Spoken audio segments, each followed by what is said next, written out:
होता है जिसका नाम है डी और एफ ब्लॉक के तत्व।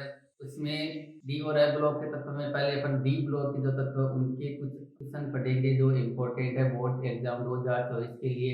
अपने यहाँ पे ऑप्शनल टाइप के जो क्वेश्चन है वो देखेंगे। इन्हीं में से आपके जो शॉर्ट क्वेश्चन पूछे जाते हैं, एक नंबर के जो क्वेश्चन पूछे जाते हैं या रिक्त स्थान जो पूछे जाते हैं, वो क्वेश्चन भी आपके इन्हीं क्वेश्चनों से जो है वो क्लियर हो जाएंगे।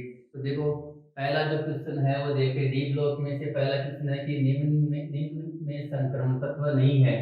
तो देखो डी ब्लॉक के तत्वों को अपन क्या बोलते हैं, संक्रमण तत्व बोलते हैं। डी ब्लॉक के जो जितने भी तत्व है, डी ब्लॉक के तत्व कौन कौन से होते हैं, वर्ग संख्या 3 से लेके वर्ग संख्या 12 तक के जो तत्व है ना, वो कौन से होते हैं, डी ब्लॉक के तत्व होते हैं। आवर्त सारणी में चार तत्वों को चार ब्लॉकों में बांटा गया है, एस पी डी और एफ। तो जो डी ब्लॉक के तत्व है वो कौन से, वर्ग संख्या 3 से 12 तक के जो तत्व है उनको अपन डी ब्लॉक के तत्व बोलते हैं। तो डी ब्लॉक के तत्व को क्या वो नाम दिया गया, सामान्य नाम इनका नाम है संक्रमण तत्व है। क्या नाम है, संक्रमण तत्व है। डी ब्लॉक के तत्व को संक्रमण तत्व कहा जाता है। और क्यों कहा जाता है इनको संक्रमण तत्व, क्योंकि इनके डी कक्षक पूरे भरे हुए नहीं होते हैं।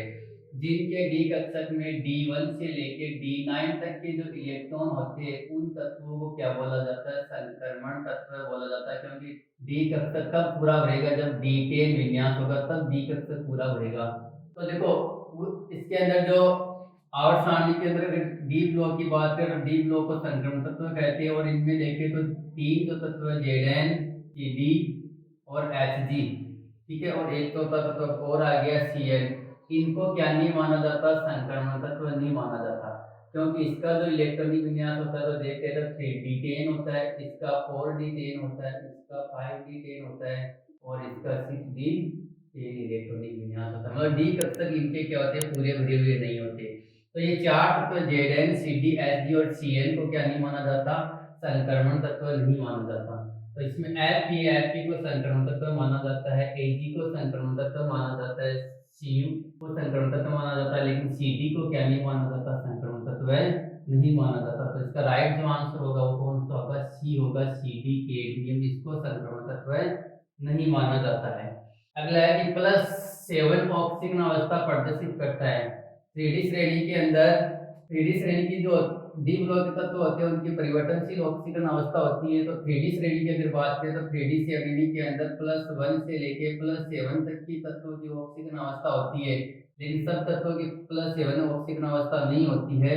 तो देखो इसमें से अगर इनकी ऑक्सीजन अवस्था की अपन बात करें तो एस कक्षक के इलेक्ट्रॉन, ठीक है, एस कक्षक के इलेक्ट्रॉन प्लस डी कक्षक के अयुग्मित इलेक्ट्रॉन, डी कक्षक के अयुग्मित इलेक्ट्रॉन, इनको अगर काउंट करेंगे तो अपने पास क्या आ जाएगी, इनकी अधिकतम ऑक्सीजन अवस्था आ जाएगी। अगर अपन बात करें इसकी क्रोमियम की, तो देखो क्रोमियम के पास क्या होता है, क्रोमियम का जो इलेक्ट्रॉनिक विन्यास होता है 3d5 4s1। क्रोमियम का इलेक्ट्रॉनिक विन्यास क्या होता है, आर्गन 3d5 4s1। तो इसके डी कक्षक में कितने अयुग्मित इलेक्ट्रॉन रहेंगे, 5, और एक एस कक्षक में इलेक्ट्रॉन रहेगा। तो क्रोमियम की अधिकतम जो ऑक्सीजन अवस्था होगी वो कितनी होगी, +6 होगी। अगर अपन स्केडियम की बात करें तो स्केडियम का होता है आर्गन 3d1 4s2। तो इसकी अधिकतम ऑक्सीजन अवस्था कितनी होगी, +3। अगर अपन Zn की बात करें तो Zn क्या होता है, आर्गन 3d10 4s2। तो इसके डी कक्षक इसका पूरा भरा हुआ है तो इसकी ऑक्सीजन अवस्था कितनी होगी, +2 होगी। Zn परिवर्तनशील ऑक्सीजन अवस्था प्रदर्शित नहीं करता है, ये भी ध्यान रखना। तो इसकी ऑक्सीजन अवस्था कितनी होगी, +2 हो गई।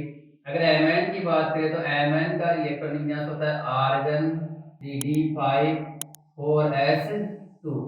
तो देखो 2 इलेक्ट्रॉन तो एस कक्षक में +5 डी कक्षक में अयुग्मित इलेक्ट्रॉन, तो कितनी हो गई, 6। तो इसकी सॉरी 7, तो इसकी ऑक्सीजन अवस्था कितनी होगी, +7 हो गई है। तो मैग्नीज की ऑक्सीजन अवस्था कितनी होती है, +7। तो ऐसा भी पूछा जाता है कि 3D श्रेणी में कौन सा तत्व है जिसकी अधिकतम ऑक्सीजन अवस्था होती है, सबसे अधिक ऑक्सीजन अवस्था होती है, तो किसकी होती है, मैग्नीज की होती है। पूछा जाता है कि 3D श्रेणी का कौन सा तत्व जो +7 प्रदर्शित करता है, तो कौन करता है, मैग्नीज करता है। क्यों करता है, क्योंकि एस कक्षक में इसके 2 इलेक्ट्रॉन और 5 डी कक्षक में क्या होते हैं, अयुग्मित इलेक्ट्रॉन होते हैं। अगला पित्तल मिश्र धातु बनी होती है। पित्तल जो है वो मिश्र धातु होती है दो धातुओं से मिलकर बनी होती है, तो ये कौन कौन सी धातुओं से बनी होती है? तो आपका दे रखा है तो Cu और Zn, CuFe, CuAl और CuMn। ठीक है, तो इसके लिए आपको देखो याद रखना पिताजी, ये ट्रिक याद रखना है। पिताजी, पी का मतलब होता है पीतल, का है क्या हो गया तांबा, तांबा मतलब Cu, और जी का मतलब हो गया जिंक, जिंक का मतलब हो गया Zn। तो पीतल जो है वो किससे बनी होती है? Cu प्लस Zn से बनी होती है। तो इसका आंसर कौन सा होगा? ए। पीतल मिश्र धातु किससे बनी होती है? Cu प्लस Zn से बनी होती है।